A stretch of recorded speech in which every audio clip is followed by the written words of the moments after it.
Wrigley's Spearmint Chewing Gum, the refreshing, delicious treat that gives you chewing enjoyment, presents for your listening enjoyment Edmond O'Brien as... Johnny Dollar? Cal Porter and Associated, Johnny. What's up, Cal? Remember the Unger case, about 1945? Henry J.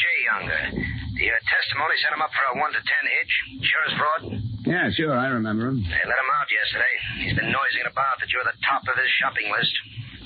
Oh, I've heard that kind of talk before. Well, all I know is he's not here in Hartford visiting grandmother. We'd like to have you on a payroll for a few weeks just for safety's sake. Keep an eye on him for us.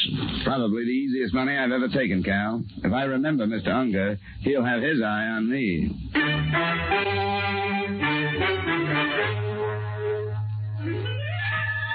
The makers of Wrigley's Spearmint Chewing Gum bring you Edmond O'Brien in another transcribed adventure of the man with the action-packed expense account. America's fabulous freelance insurance investigator. Yours truly, Johnny Dollar.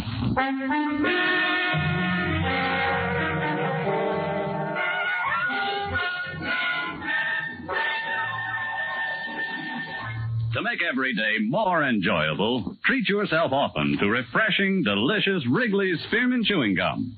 Here's a taste treat you can enjoy indoors, outdoors, at work, or at play. The cool, long-lasting mint flavor refreshes you. The smooth, steady chewing helps keep you fresh and alert. Adds enjoyment to whatever you're doing. Wrigley's Spearmint Chewing Gum. Healthful, refreshing, delicious.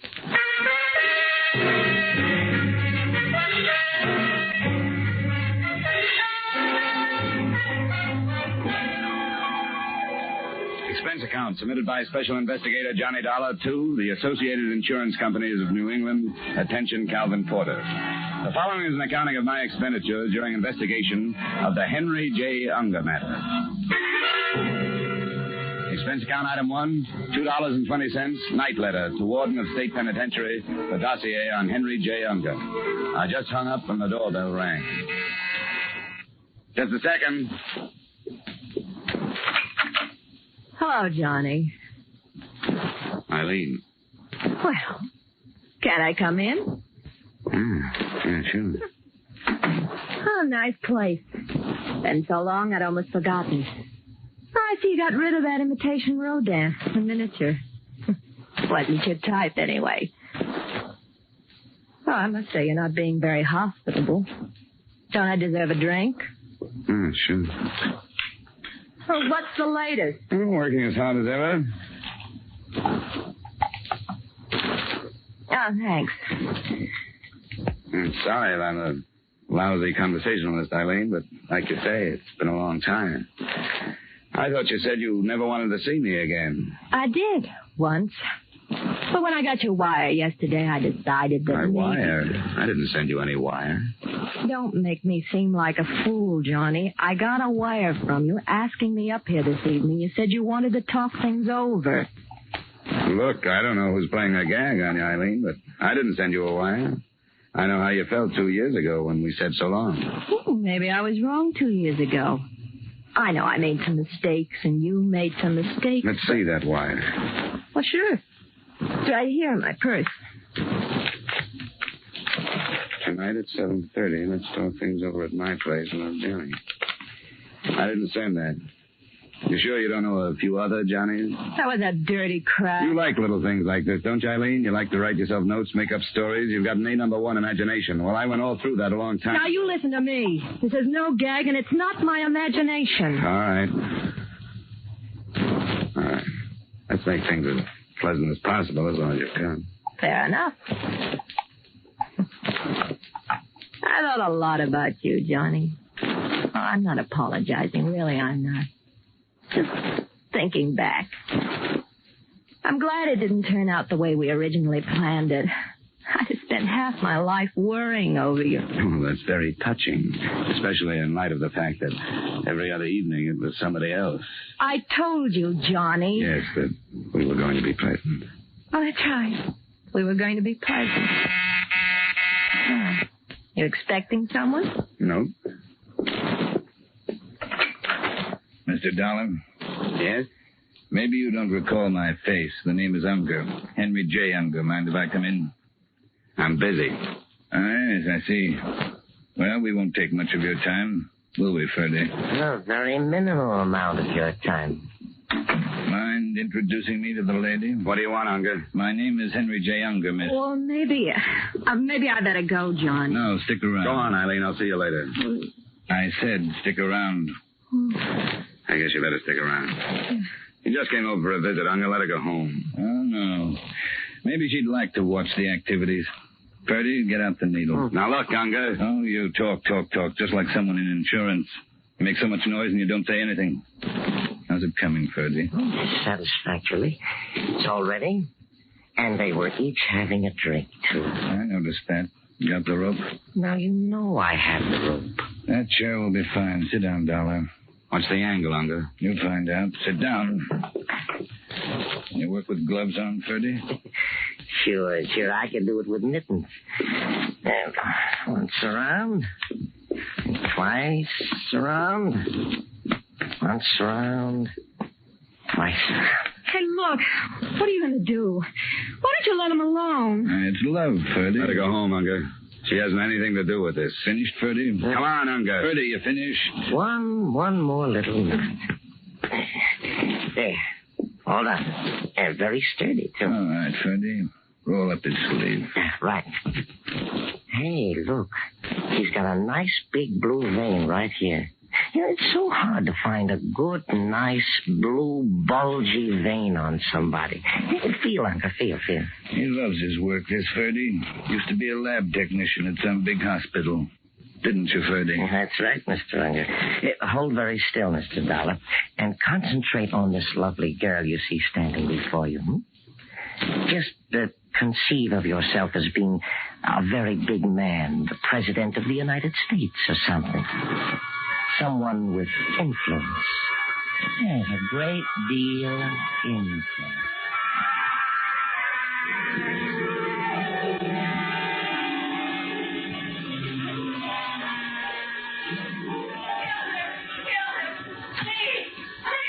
My head was loaded with nails.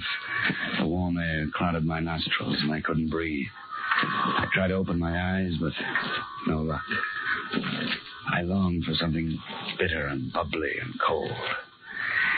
It was the worst hangover I'd ever had in my life.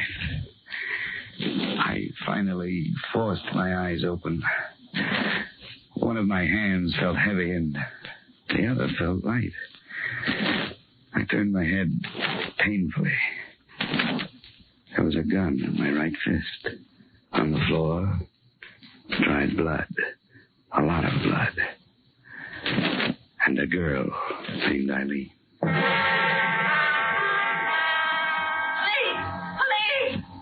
Oh. He killed her! Police! It was the maid.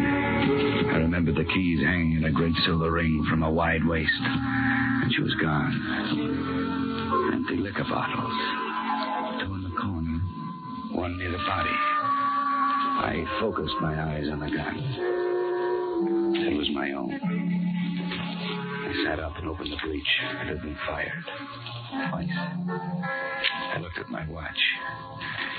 I put it up to my face and I looked at it hard. 10, 20. I had been out almost 3 hours. I went out into the fresh air and it hit me like a slap in the mouth. I almost passed out again. But I took it slow, not breathing too deeply.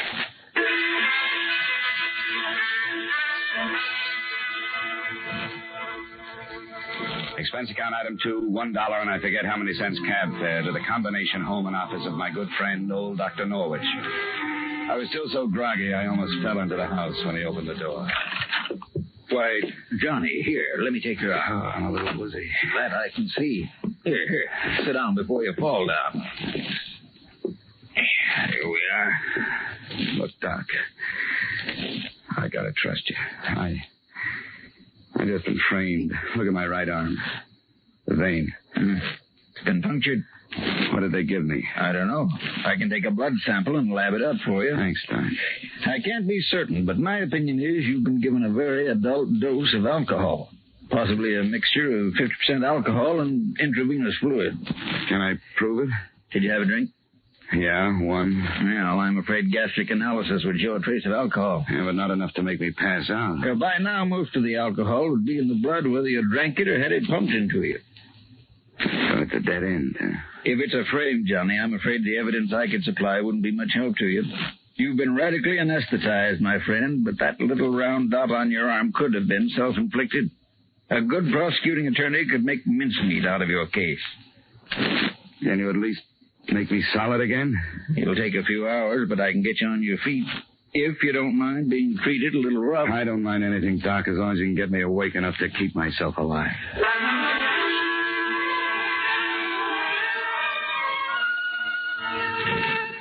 After a Swiss bath consisting of ice-cold water pressured at the body out of a stout hose, plus a potent shot of vitamin B complex and another cup of coffee, I felt almost normal. The throb in my head was gone. In its place was the cold realization that I was wanted for murder. Expense account item 3, 50 cents taxi fare to Asylum Street. It was funny going through all the motions of a murderer. I began to feel an edge of guilt creep into me. By the time I hauled myself into the Lost Soul Cafe, I felt as much a part of the place as the tramp at the elbow of the bar. I found an old informant at a front table. Expense account item 4, $25 strictly for information. Sure. Sit down. Sit down. For that kind of money, sit down. Thanks. Now, what was that question again? Henry J. Unger, Victor. Henry J. Unger. Just unfrozen. That's right. Well, 25 isn't very much. 25 is my present limit. This isn't too big a case. I could do better on quiz show. Henry J. Unger and his character man, Ferdy. $25 and a shot. Right. Won't you join me? Oh, I can't look at this thing. I took the cure once. Mister, what are the same? Henry J. Unger. Well, he hasn't been around long enough for me to know his habits. Just a few weeks. He just got unfrozen, you know. Yeah, that's what you said. Did I? Oh, yes, so I did. Well, he's been dropping in here every afternoon about... What time is it? 3 o'clock. In the afternoon? Yeah, in the afternoon. I've been here a long time. Well, he should be here at any minute. You know, I should stop imbibing. You know why? It isn't really good for you. Good. The treatment I had last night should quit. Oh, wonderful. Give me a temperance lecture. I haven't heard one in 14 years. The last lady that lectured me, I married. Turned her into a derelict and got rid of her. Give me a temperance lecture. Yeah, some other time. I just saw him. Where? See you later, Victor. Thanks.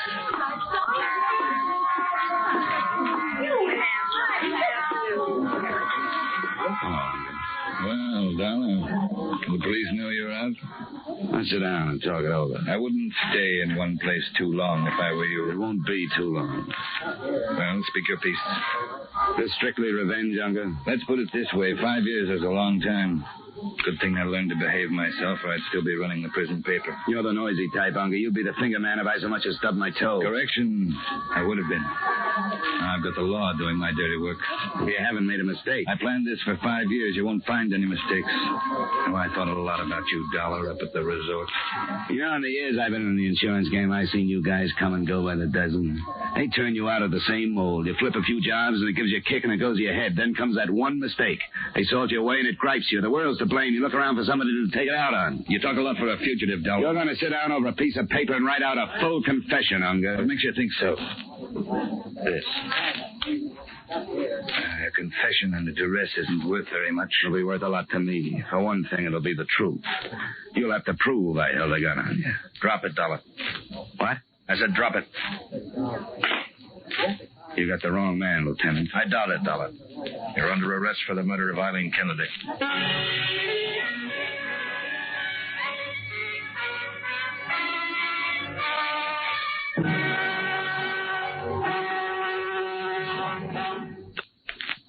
To make every day more enjoyable, treat yourself often to refreshing, delicious Wrigley's Spearmint Chewing Gum. The lively, full-bodied, real mint flavor cools your mouth, moistens your throat, freshens your taste, and the chewing itself gives you a little lift. helps you keep going at your best. So for real chewing enjoyment that's refreshing and long-lasting, always keep Wrigley's Spearmint Chewing Gum handy. Healthful, delicious Wrigley's Spearmint Gum will make every day more enjoyable. And now with our star, Edmond O'Brien, we return you to the second act of yours truly, Johnny Dollar.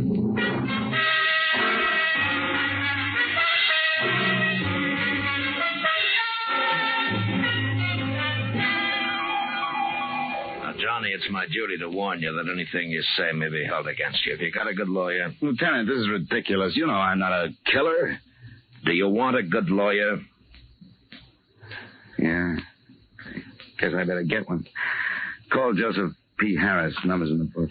Take care of that, Sergeant. That looks bad for you, Johnny. When the DA gets hold of this evidence, he's going to be pretty nasty. You have any contradictory facts? Yeah, sure. I'm innocent. Can you prove it? Oh, come on, Dollar. You're in trouble. It was a beautiful job of framing, Lieutenant. All right, tell me what happened.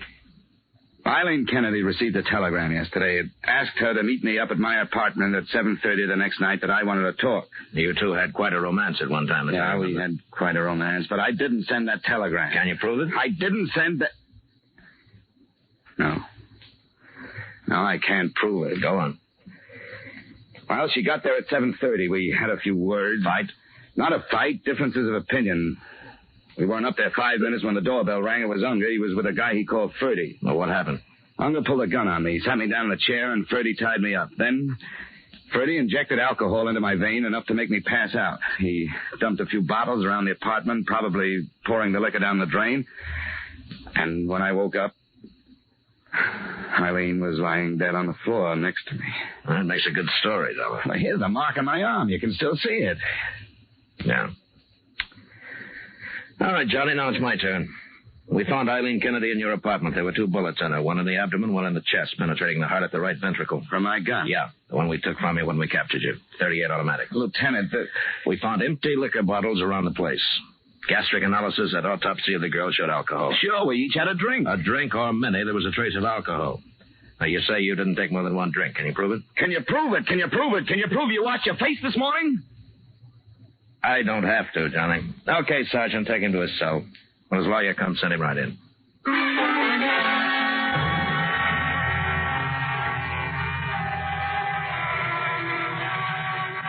I'll try to remember something that might help me defend you, Johnny. Joe, I just can't think anymore. My head's going around like a pinwheel. Well, you've got to keep yourself under control. Now, you're an investigator. You're used to dealing with things like this. Certainly when it comes to your own life. Yeah, that's just it.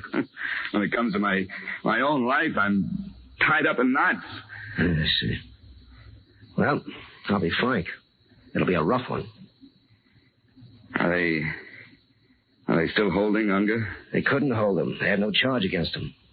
Mm-hmm. And it looks like the indictment will go through, huh? Yeah, it looks like it. You were terribly drunk, Johnny. Dr. Norwich told me the percentage of alcohol in your blood. You think I killed her, don't you? Now, look, Johnny, I'm trying to help you. Forget it, Joe. I'll see you in court.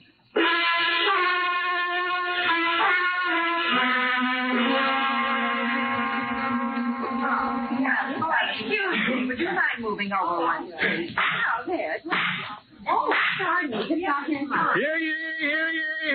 This Honorable Court of Connecticut is now in session pursuant to adjournment. Judge Samuel B. Epstein presiding. Be seated. The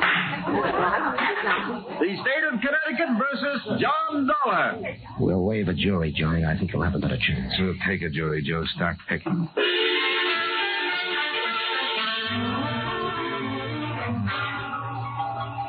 Your name, please? David W. Norwich. You're a physician, is that correct? Physician and surgeon. Now, Dr. Norwich, did the defendant, Mr. Dollar, make a visit to you on the night of July 10th last? He did. Would you mind explaining the circumstances of that visit to the jury, Doctor? He was very sick. I had to help him inside. He was so sick.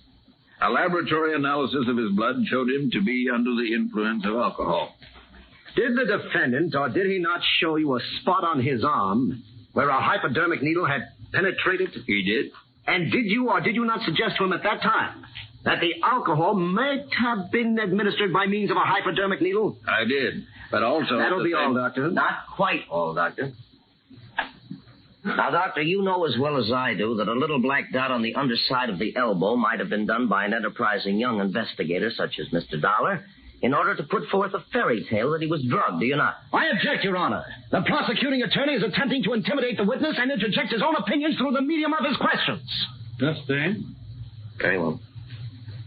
Doctor, is there any possible way of showing through laboratory tests of one sort or another whether alcohol had been administered by hypodermic or by mouth? Yes, there is. Gastric analysis. And did you perform such a test upon the defendant, Mr. Dollar, at the time of his visit to you, July 10 last? I did. Will you tell the jury what you found, please? I found a trace of alcohol. That will be all, Doctor. Thank you.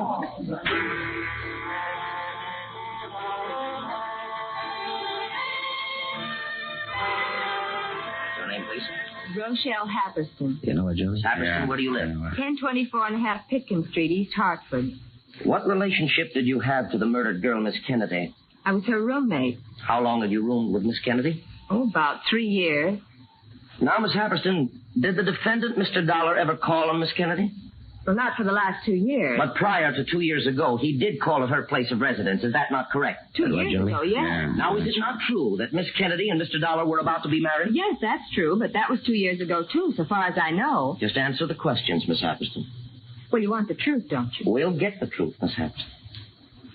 Now, were you present when Miss Kennedy received the wire from Mr. Dollar requesting her to meet him at his apartment at 7:30 the night of July 10 last? Yes, I was. And what do you remember to be her reaction? Hand me that paper. Well, she was very confused. She said she didn't love him, and she was hoping he wouldn't ask her to start again. And she went to Mr. Dollar's apartment under the impression that there was a chance that he might ask her to get together again? Objection, Your Honor. The witness cannot know what went on in the mind of the deceased. Justin? Like the previous question from the record. Proceed. In your opinion, no, let me put it this way. Did Miss Kennedy not say to you only a day before the time that she left for Mr. Dollar's apartment that she was not in love with Dollar and that she hoped he would not ask her to marry him? Yes, she did. That will be all, Miss Happerston.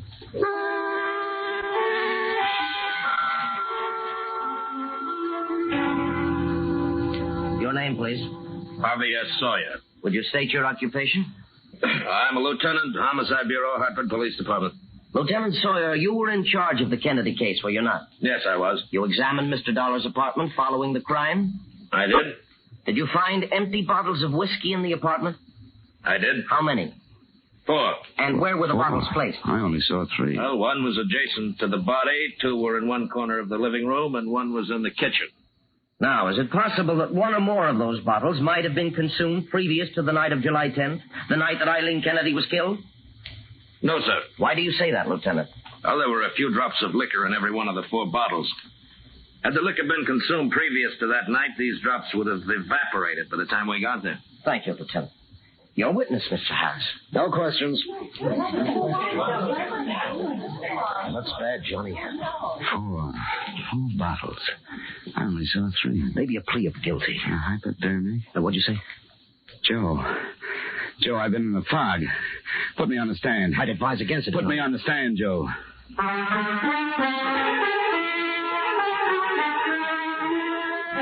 Your name? Johnny Dollar. Where do you live? 390 Pearl Street, Hartford. Now, I'm going to point out to your attorney that you don't have to testify. You're aware of that. I am. Now, did you kill Eileen Kennedy? I did not, and I can prove it. Please, ladies and gentlemen. Please continue, Mr. Dollar. Now, there were 4 empty liquor bottles found in my apartment the night Eileen Kennedy was killed. Get that? 4 bottles. 1 near the body, 2 in the corner, and the police say they found 1 in the kitchen. All empty. Lieutenant Sawyer testified that by examining the degree of evaporation in the bottles of the residual whiskey, those bottles had been emptied the night of July 10th and not before. Go on. The medical examiners proved that Miss Kennedy did not have a high percentage of alcohol in her blood. She could not then have consumed as much as a pint of liquor, and the police say even that much is doubtful. Now, that means, ladies and gentlemen, that the night of July 10th, I would have had to consume over 3.5 quarts of whiskey. I've got to admit that I would have been unconscious long before I reached that point. Order. Proceed, Mr. Dollar. Now, as for the hypodermic needle, assuming I were about to go under from an overdose of alcohol, is it likely that I, who have had no practice at the administration of hypodermics, would have used my left hand to administer a hypodermic to myself and be accurate enough to hit the vein so exactly? Ladies and gentlemen, there's only one man who had a motive to kill Eileen Kennedy. That motive was to get me, something he'd been threatening to do for 5 years. And that's the man, the next witness, the elevator boy in my building, saw come up to my apartment the night of Eileen Kennedy's murder. That man is here in this courtroom. His name is Henry J. Unger. Look out, he's making a break for it. Happy Pete! You did it, Charlie, you're kidding!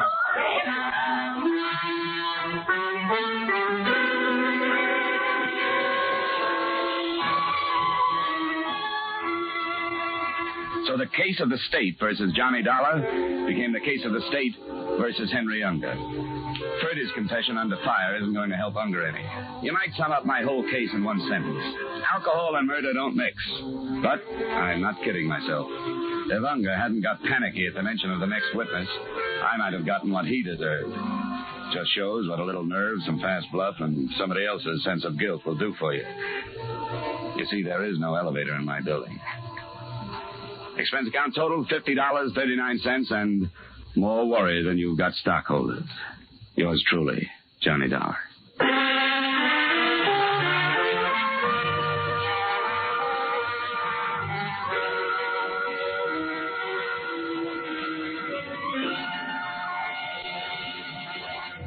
Remember, friends, to make every day more enjoyable, treat yourself often to refreshing, delicious Wrigley's Spearmint Chewing Gum.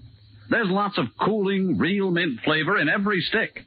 And chewing Wrigley Spearmint helps keep you feeling fresh and alert. You feel better, work better, get more fun out of doing things. So indoors, outdoors, wherever you go, keep some healthful, refreshing Wrigley Spearmint Chewing Gum handy. To make every day more enjoyable, treat yourself often to delicious Wrigley's Spearmint Chewing Gum.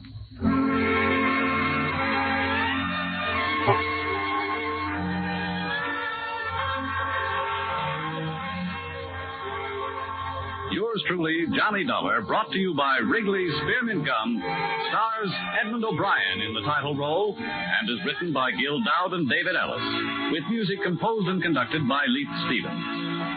Edmond O'Brien can soon be seen starring in the Columbia Pictures production 711 Ocean Drive. Featured in tonight's cast were Lou Krugman, Gene Bates, Raymond Burr, Sidney Miller, Mary Shipp, Harley Bear, Herb Butterfield, and Bill Conrad. Yours truly, Johnny Dollar, is produced and directed by Jaime Del Valle.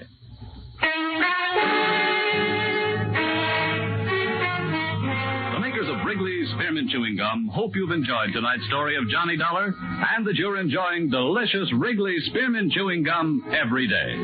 We invite you to join us again next week at the same time when, from Hollywood, Edmond O'Brien returns in another transcribed adventure of Yours truly, Johnny Dollar.